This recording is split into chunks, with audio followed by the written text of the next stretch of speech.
David versus Goliath. King Kong versus Godzilla. Ford versus Ferrari. Age-old questions that have their answers. But what about two-stroke versus four-stroke? Well, this is a Husqvarna TE250i. It's the most advanced two-stroke you can buy. The fuel and oil is kept separate and electronically injected into the engine. It's counterbalanced too, so it doesn't vibrate at all. To beat it would take some kind of a monster. Fortunately, that's exactly what the Yamaha WR250F is. Put simply, this thing's power plant is the greatest 250cc four-stroke engine ever built.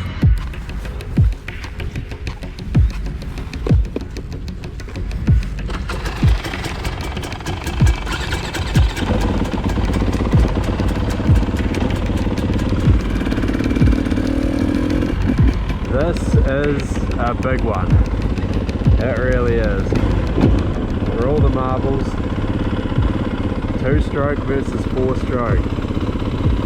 Equal displacement. Modern day bikes, as good as they come. Good long, straight drag strip. Both got half decent tyres on them. My WR had a brand new Bridgestone X20 on the back of it, whereas Kynan's one was worn, but it was a worn Extreme Enduro gummy tyre with a soft mousse inside, so still had plenty of grip. Regardless, Predictions? the excuses flew. Dunno, I think this is just going to spin too much. We can do a rolling start if it's going to be a problem. Yeah, it is quite wet. We'll see how we go. Yeah. Classic KTM rider.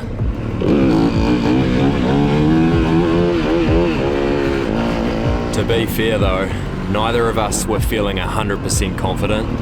Oh, I'm a bit nervous about this. I've been talking to Kynan saying that my WR's just going to smoke his Husky. Now push's about to come to shove. Wouldn't be on any other enduro bike if we're doing this. We got the downdraft airflow backwards engine in the frame. The Yamaha 250 engine's known for being extremely strong. Got a good wide ratio gearbox. That's literally what WR stands for. So, I mean, fingers crossed, I should just be able to smoke him. Immediately, however, there was a problem. Our starter was a bit hasty.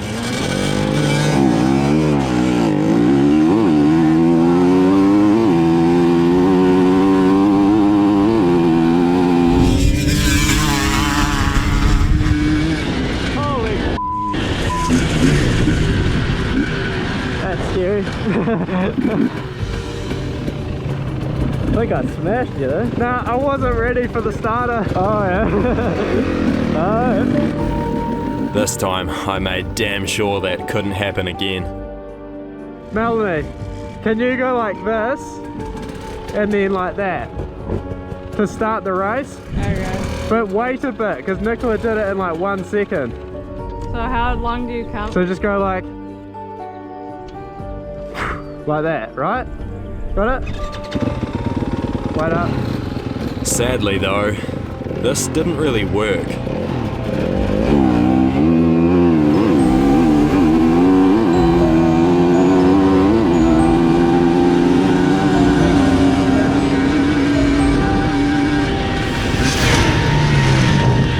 Now, that must have been quick. This is not looking good. I keep screwing up the start. Still, at least Kynan was having fun. Oh, that's horrible. Alright, this time, I was gonna be ready for anything, no matter what happened.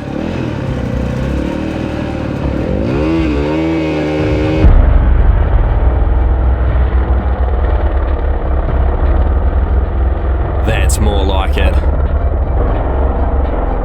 Up to third. And fourth.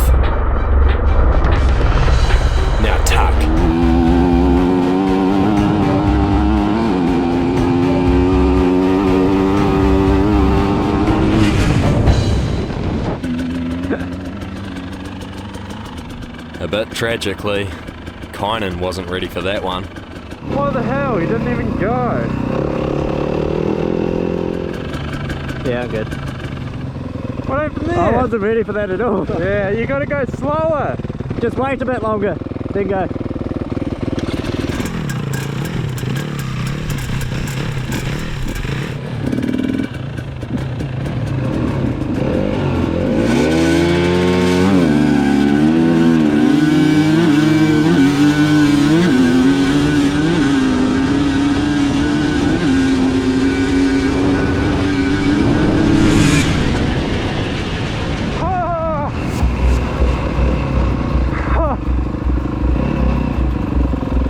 It's so close, eh? You had me by like 10 lengths on the start, and then I was right did I? beside you. This is just a little bit quicker. Yeah, it pulls. It Yeah, definitely pulls. I was probably maybe bogging it a bit to begin with. Yeah. This thing, you gotta wring its neck. Yeah, well, it hasn't got torque. It's only got the fact that it Just- revs yeah. out so high is what gives it. Because that probably does nearly 15,000 revs. Yours? This Yeah. wouldn't do that. I wouldn't have thought. It Right, wouldn't make power up there anyway if it did rev that high. Let's do one more, then let's switch Yeah. over and see what effect the weight difference is having. Yeah, okay. With a point finally on the board, I was feeling a bit better about the WR's chances. The question that remained now was, could I make it 2-all?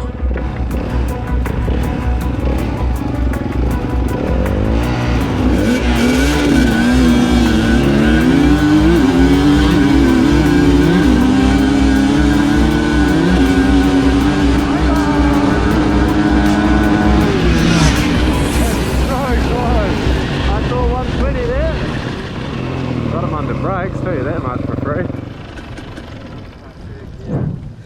Whew, getting along pretty quick, eh?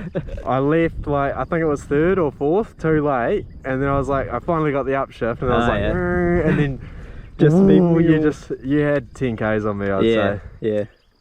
Oh well, shall we switch then? and Yeah, we'll just- have a quick go on each. Yeah, I wonder how much difference a little bit of weight has, eh? Yeah, take it easy like at the Yeah. start, otherwise you'll just not move at all, eh? Yeah. About 15 kgs was the weight difference between us. But would that be enough to flip the results?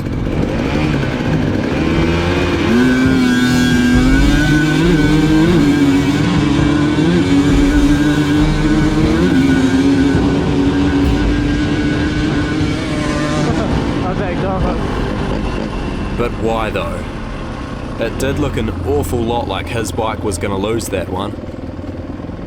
I got a little bit shaky, so I stopped. Oh, did you? You might be revving it too hard. Yeah, I think I felt it top out for a second Yeah, there. like change way earlier, and I'll you'll get- feel it just like when you let the clutch out, it'll just go whoa. I'll get it better next Yeah, time. Alright then, fair enough. If I was over revving the Husky as well, let's call that one a no result. But this one's for real.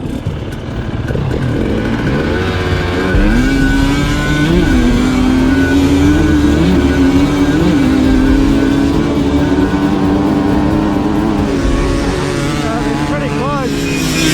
Pretty close. Or at least it would have been if you'd kept the throttle on. These bloody KTM riders, I'm telling you. Dodgy bastards. You had it better that time. Yeah? Yeah, it's still pretty close though, aren't I they? know, it's so close. I think we're even closer now. Yeah, Like, a you little were, bit of difference. I was finding it hard to pull on you. And yeah, this bike ran out of pace. Yeah, yeah, it runs out of puff for sure. I got a bit shorter gearing on it too. You got the road Yeah, gearing that's what on I this, mean. don't you? So, I went for a 7th gear there. yeah. Yeah. Whereas on the WR, it's nowhere near, No, really. I don't think I even got top gear on this. It's tall as in the gearing. Wide ratio, mate. Yeah. WR. We'll do another one, eh? Yeah, why This not? is fun. It's not so bad now. We got like distinct lines each, and you know that's good. Like, I've got a good starting rut here, so Oh, I might yeah. be able to have the jump. Alright then, this time. Let's race fair and square.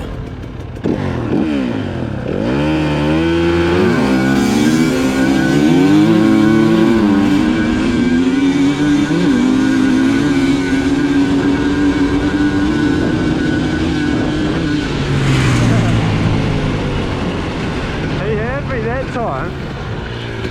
A lot of it's in the jump for sure, but also like, I can't get the thing to pull. The WR just has broader power, eh? I think it's just because it revs out. Like it's pulling its max horsepower at so much more RPM. Yeah. Like such a wider range. This thing is, Scott, you're right, there's such a sweet spot. Yeah, I think might be because I've got a thinner base gasket on the cylinder. Oh yeah. Which moves the exhaust ports down, which gives it the low end, but it takes the top off it. So it's kind of... Because the YZ's not like that. The YZ makes a lot of power when you're wringing its neck too. Yeah, that, I don't know if it's different now. Haven't really thrashed it before, to be honest, so wouldn't know whether it's changed it much, but yeah.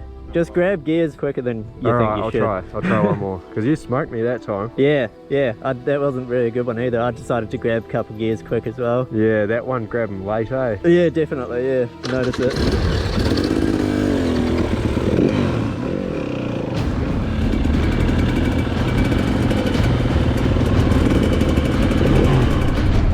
Match point then. The deciding factor.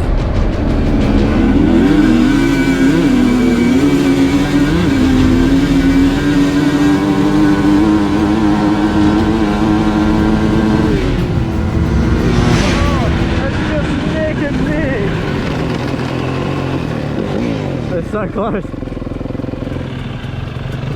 Nothing in it. Not much in it.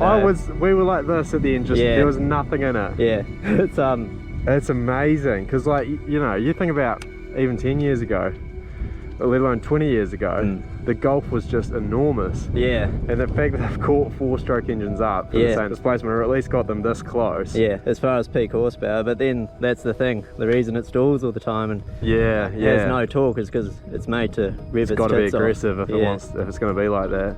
So it's the trade-off really, isn't it? And it's the same trade-off as that, how it doesn't rev out very much for a 2-stroke is the same, brings it down to the bottom, you know. There you have it. And while it's obvious to me that despite Kynan winning pretty much every single race, no matter what bike he was riding, the 2-stroke was definitely still a bit quicker. However, around something as complex as a motocross, cross-country or enduro course, that advantage counts for nothing. It's about what can get you in and out of the corners fastest, which one you can hold a tighter line on or be the most precise with. Ask yourself, what'll allow me to conserve the most energy whilst riding? Or if you don't race, simply which one puts a bigger smile on your face? So there you go, 2-stroke versus 4-stroke. Same, if you're drag racing, doesn't matter. Pick your poison. You know, there's nothing in it. People say 4-strokes are for pussies, 4-strokes are for lazy riders. There's nothing in it. It's just what you prefer. And 4-strokes for lazy riders. You got to rev this thing more. Yeah, you got to rev the shit out of it. Yeah. I noticed before coming along, just once you get below a certain RPM, this thing is like a bloody 230. It just goes boom. Yeah, nothing happens, but then it hits a point, it goes what, and starts to lift the front wheel. Yeah. So as long as you're above that point. That's why it's always confused me when people say 4-strokes are for lazy riders. I find it you can be a lot lazier on a 2-stroke. Yeah, well, you got that bottom end power, you just click up a gear and just hold on. And they don't engine brake, so they don't yank you under brakes either. That like it's always been I think a bit of a misconception that's pissed me off. But those are the type of people that say probably more electric starts for pussies back in the day well. When, you know, 80s 2-strokes that, you know, try and kill you, and the 4-strokes were like XR600s. Yeah, maybe for sure. Race bike, yeah. But nah, there's nothing in it these days. There really isn't. Right. There you go. Like and subscribe.